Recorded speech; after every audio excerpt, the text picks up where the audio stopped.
Director Patel, thank you for being here. There's a number of issues I hope that we can speak to.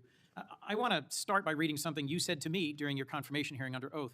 I have no interest, no desire, and will not, if confirmed, go backwards. There will be no politicization at the FBI. Then you looked me in the eyes and said there will be no retribution actions taken by the FBI should I be confirmed as director. I told you that in your office. I tell you that again today. I'm concerned that that's not what's happened, that since you took over as director, you've cleaned house or forced out senior leaders across the Bureau, in particular targeting those that worked on investigations of President Trump. The former acting director has just sued you for firing him for political reasons. So did a leader in the D.C. field office. And the well-respected leader of the Salt Lake City office was pushed out last month, leaving that office shorthanded at a particularly difficult time. I'm worried that these actions compromise the Bureau's ability to keep Americans safe. Hundreds of agents have resigned. You are lowering application standards to fill vacancies. You've reassigned large numbers of agents to work on immigration and street crime, issues other law enforcement agencies can handle, perhaps more effectively with the FBI, but I'm concerned that this compromises the Bureau's ability to address national security risks, uniquely its capability. In fact, you've shut down the Office of Integrity and Compliance, which makes sure that agents act in a lawful and ethical way, and reassign staff away from domestic terrorism investigations, exactly at a moment I think we are all concerned about it. I also have to ask, you came before the Appropriations Committee in May and told us you wanted a $500 million budget cut for the FBI, literally an effort to defund the police. I am grateful for the work of the men and women of the FBI. They've done great work this year in Delaware, partnering with the Dover Police Department to support human trafficking victims, partnering with the Middletown Police Department on armed robbery and carjacking. And it's urgent, I think, that we fix the direction and the prioritization within the FBI. And I wish we could focus on those efforts today. But I'm seeing an FBI leadership more focused on social media clout and on political revenge than on fighting crime. Director, have you ever ordered that an FBI employee be terminated because he or she worked on an investigation into President Trump? Senator, thank you. One quick correction for the record. There's 280 NV investigations. I gave the incorrect number to Senator Hawley. Thank you. Understood. As far as a lot of your statement, I disagree with it. I'm happy to address it. But the only way, generally speaking, an individual is terminated at the FBI is if they have violated their oath of office, violated the law, or failed to uphold the standards that we need them to have at the FBI. So those who say that they've been fired because of working on investigations into President Trump are lying or misrepresenting? Well, those matters are alleged in litigation, which is ongoing, so I can't comment on those specifically. Could you comment on why you fired former acting FBI Director Driscoll? I can't because it's ongoing litigation. Could you say now definitively under oath that the rank and file agents who were assigned to work January 6 cases will not be terminated because that's what they were assigned to do? I've said it before and I've said it again. Your case assignment, as I was given case assignments when I was a young prosecutor, does not dictate your career or your termination. Thank you. Then let me go to the appropriations question. In May, you testified before the subcommittee on which I serve, defending the president's request that we slash the FBI's budget by about $500 million. The day before, you testified the opposite in front of the House. Where are we in terms of the budget request? Senator Graham earlier said if you're requesting more funding for more agents, let us know. We're nearing the end of the fiscal year. In front of the committee on which I serve here in the Senate, your request was for a reduction of hundreds of millions of dollars. Where are we? Where we are in the budget cycle is we at the FBI are in support of the president's budget, and we are in support of eliminating waste, fraud, and abuse. We've already identified tens of millions of dollars of duplicative contracts that the FBI was spending on software and private sector engagements. We've also identified duplicative workloads. So we are transitioning those folks out of doing the same thing twice over and into the field. And that's my focus right now. And the move of the FBI headquarters is also going to save the FBI $3.5 billion in the American taxpayers. So we're focused on eliminating waste, fraud, and abuse. And as I told Senator Graham, if we're, I'll go back and talk to my team, and if we need more, we'll let you know. Are you planning any additional reductions in force, Director? No.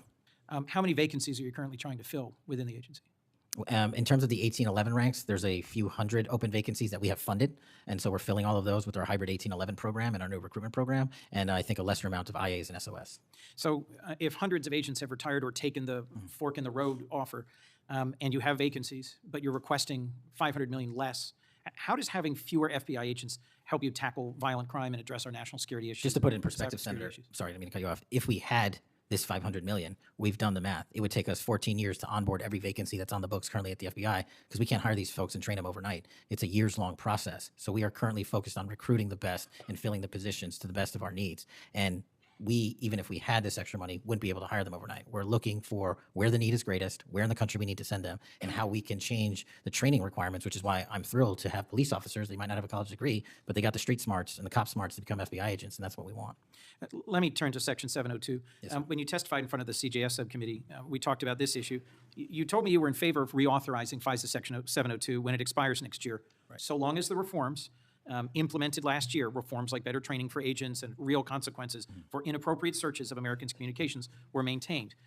You also said that you had some ideas about how to make Section 702 better going forward.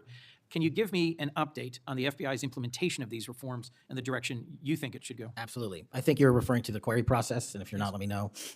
But any instance of abuse or mistakes that were made in the query process have now been changed. It used to be you can make multiple mistakes and continue to access the query database system. I've changed that. If you make a mistake, you're immediately sidelined, a review is conducted. And if it was an actual mistake, i.e. there should have been S on the end of that name and there wasn't, then we put you back in. But we have to review those matters. So that's happening.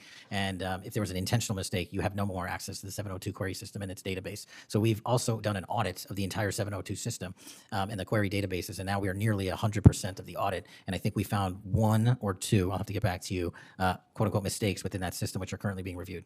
Thank you. You had told me in May that you'd send me updated statistics about the Section 702 searches of Americans' data. I haven't received it. When will I get that? I'll work with my team to get that to you, Senator. And frankly, in May, when you were testifying that you were implementing these reforms, you were also closing down the Office of Internal Auditing at the FBI. Now, that was the office created in the first Trump administration to improve the Bureau's compliance with Section 702. How is that working out? How can you continue to advocate for robust civil liberty protections, but shut down the office that was created to enforce those safeguards? Help me understand this. Absolutely, Senator. This is a great example of sort of duplicative work. Both, there was two divisions in the FBI working on this, and all we did was the inspection division, which is the leader in this query system and this audit system, has now been given the single source mandate to conduct these. So the OIA, its elimination is just taking folks who were working there and were experts in it and folded in under the inspection division, and then taking other folks that we didn't need because we had enough manpower and pushing them elsewhere in the FBI. I'm concerned about the rise in threats against members of our judiciary. What are you doing with the U.S. Marshal Service to help protect our federal judges and with state and local judicial systems to help provide some of the expertise of the FBI in protecting them as well? I share your concern, Senator. We have 35 open investigations, 17 against federal judges, and the remainder against state court judges and threats that they have received. And as you know, federally, there's a specific statute which prohibits that. So we are working up those cases and referring them to prosecution where we can meet the threshold for evidence. In your written testimony, you referenced how counter-UAS legislation expires and we need to resolve the conflict in jurisdiction and authority.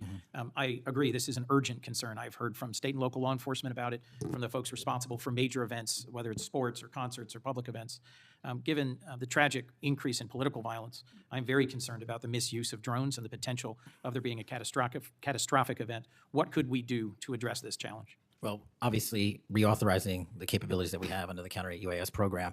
But just to highlight what the FBI is specifically doing, we've been given the mandate to work with DHS to secure not just the Club World Cup that we had, by the way, which occurred in 32 matches across the country without any significant incident, which we're proud of. And we're taking that model for the next World Cup and also the Olympics. But the reason I bring that up is because we pushed out our counter-UAS programs to address the security needs, and that's where our focus is on events like that.